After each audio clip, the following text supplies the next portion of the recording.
beginning of this chapter was great with Luffy getting all the shadows put into him and just thinking about the possibilities of what type of power-ups he may have for 10 minutes is awesome.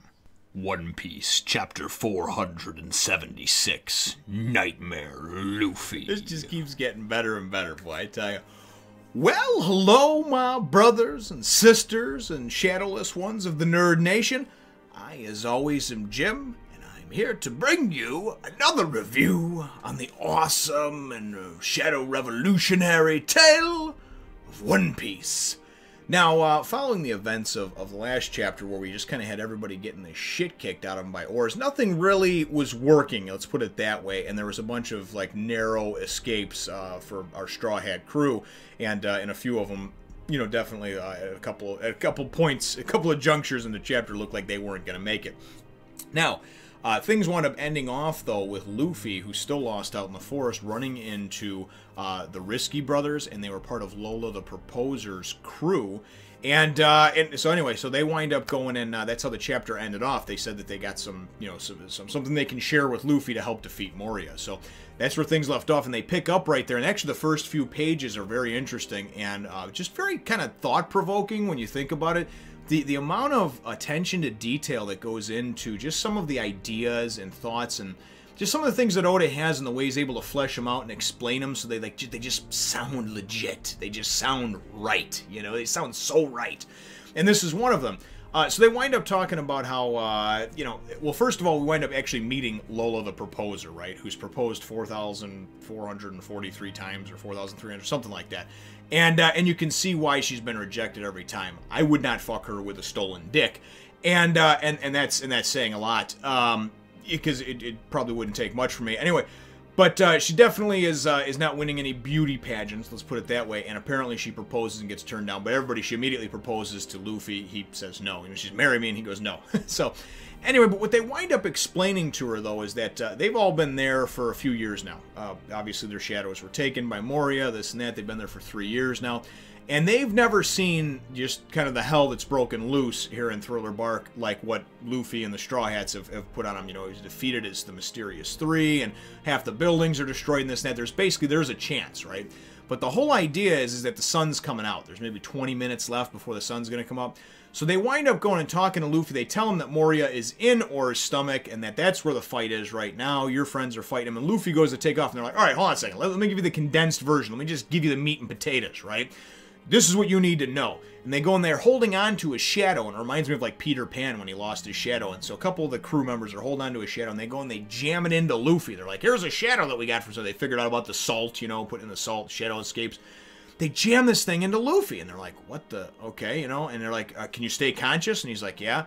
They go, do you know how to use swords? And he's like, no. And then in the next thing, in the next panel, he's like, he's got a sword, he's like slicing and dicing shit, right? They're like, oh, well, that was the shadow of a talented Navy swordsman, right? So anyway, we wind up, the bottom line to what happens here is that they have been collecting shadows instead of just kind of like leaving them to their own devices, or I guess to go back to their masters or whatever. So for whatever reason or another, they've been collecting them. And since you can take on the powers for a short period of time of the shadow, the actual shadow, they're going to jam a bunch of them into Luffy to kind of power him up temporarily, right? So they're like, oh yeah, maybe we can fit like 20 or 30 in you. A normal person could only have like 2 or 3. Go to the next panel, dude. They're like, what the hell? 100 shadows? They put 100 shadows into Luffy. And then we go and we see like this sort of like the back portion outline of like, he's even changed his form. He's like this menacing character. Now, I think I understand who the blue guy is on the front over here. And I know somebody went and said in the comments, do you really not know who that is? I really didn't, because when I looked at it, although it looked like Luffy's face, I was like, I've never seen this character before, and it's got swords on his back. It's not that Jagoro of the Wind, whatever, you know, so I didn't put 2 and 2 together at the time, but I don't delve too deeply into it anyway, because I don't want to get, you know, obviously don't want to guess too much and then wind up getting spoiled. Anyways, so that must be this dude. The thing is that the shadows will only last for you for about 10 minutes. You put a shadow into like an undead or a dead thing where it comes back to life, it stays in there permanently or until you put the salt in, right? You put it into a living person, and if the person, number one, if they can stay conscious and they have a strong enough mind, you know, if they're not weak-willed, if they're strong enough in their mind, they can overcome that. And that's the thing that I really like about this, how it was explained. and then they can take on all their powers, but only for about 10 minutes. So basically, they power his ass up, and they're like, dude, you got 10 minutes, go, right? So we know Luffy now is making a beeline for ores and everything else. The second half of the chapter is all about just the ores and death and destruction that he's got coming down. And now, of course, remember, we found out he could stretch in the last one. Everybody wondered why.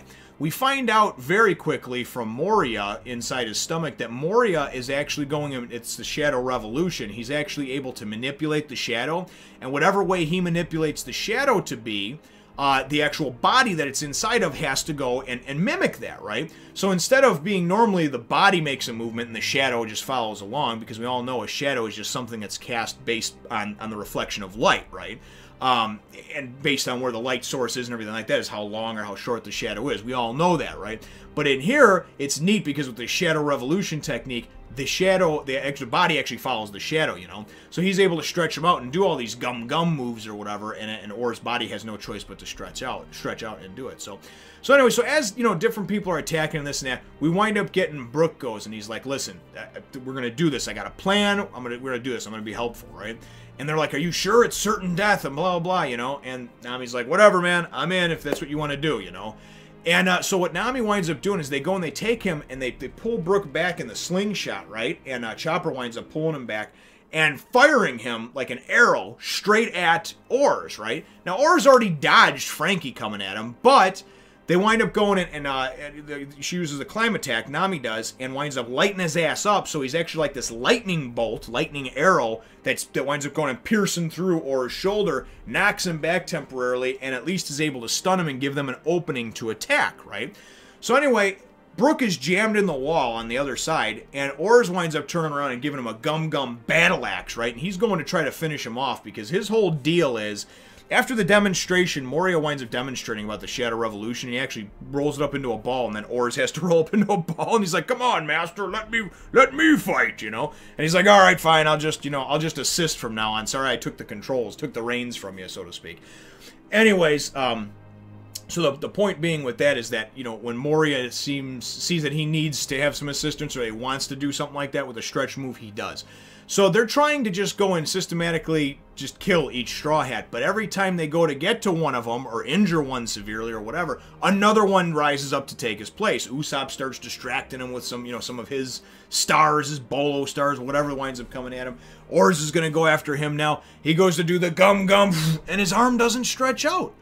What the fuck? Why didn't it stretch out and fire for the bazooka? He tried to do the gum bazooka. We look inside and Moria, right? We got Robin, my girl Robin. Robin winds up going and having a bunch of arms come out around his neck and around his arms, and Moria is now not able to move his arms, you know? And he's like, "Come on, you're cramping my style." And they're like, "Yeah, Robin, break his fucking neck!" And that's how the chapter winds up ending off over there, right? Oh, man, just insane and intense with the action. Absolutely love it. Very, very cool stuff.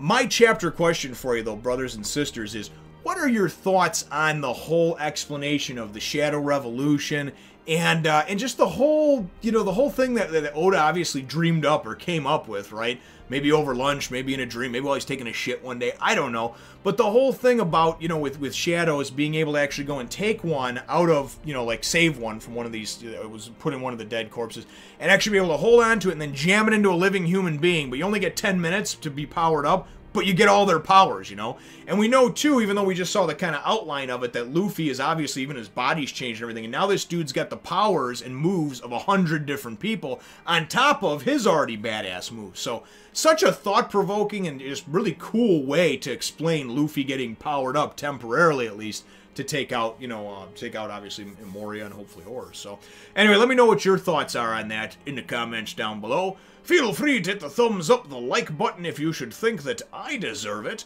and subscribe if you haven't done so already. We will look forward to catching all of you in the next one, Nation. Thank you for watching. Please remember to follow me on Facebook and Twitter for more.